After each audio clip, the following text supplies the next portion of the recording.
I answered the call just to say one thing. But their voices, those suddenly soft, suddenly interested voices, made me wait. I wanted them to hear the silence before the blade dropped. 2 weeks ago, they wouldn't even show up.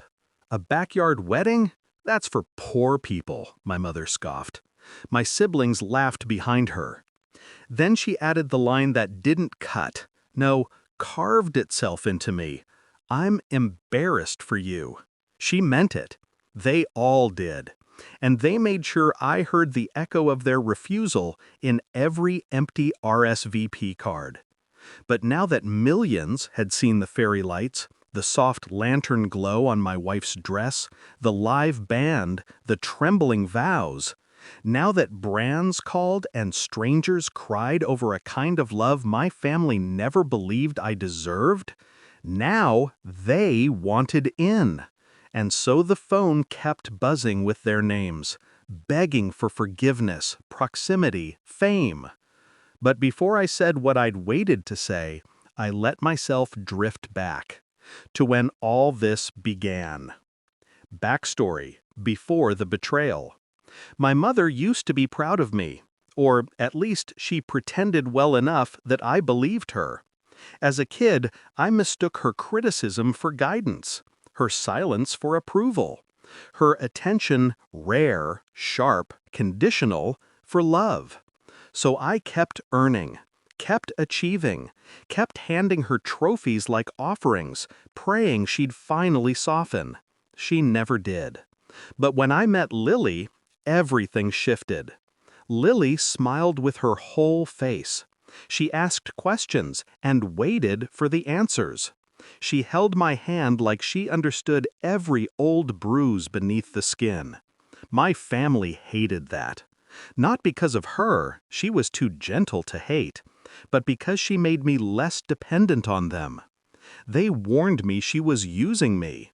They whispered about her background. They tried to pry her out of my life like a weed. But the real weed was them.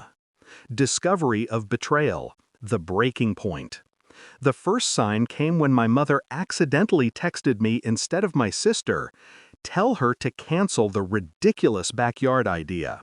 If he marries her there, we are not attending. How humiliating!" I stared at it, disbelief turning slow and cold. Then more messages. Screenshots forwarded by a cousin who pitied me. My mother mocking the cost. My brother betting on when Lily would leave me. My sister saying she hoped the photos wouldn't leak, she had a reputation to maintain. I could have confronted them, I could have begged, but I'd spent my childhood doing that. Instead, I stayed quiet. Control returned like oxygen.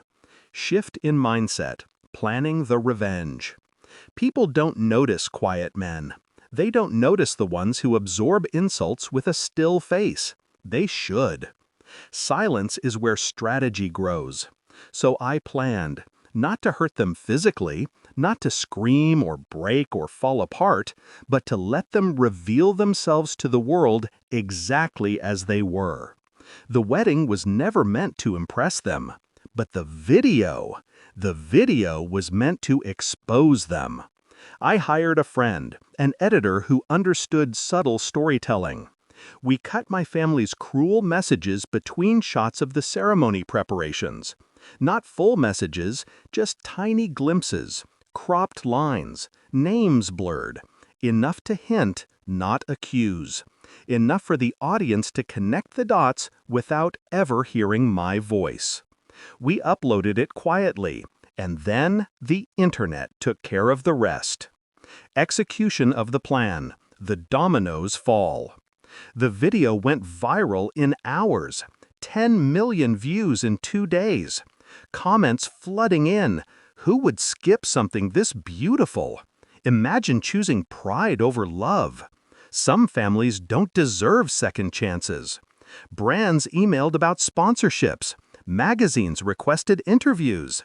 Influencers praised the intimacy of the wedding. And my family? Their group chat exploded. Screenshots reached me fast. Panic, backpedaling, rewriting history. Then they called. I let every call ring twice, 3 times before answering. Climax, confrontation. My mother's voice came first, sweet, soft, dripping fake warmth. "Honey, we saw the video. It was lovely. We'd love to see the full thing." I almost laughed. My siblings chimed in, tripping over apologies that weren't apologies, excuses that blamed miscommunication, stress, logistics.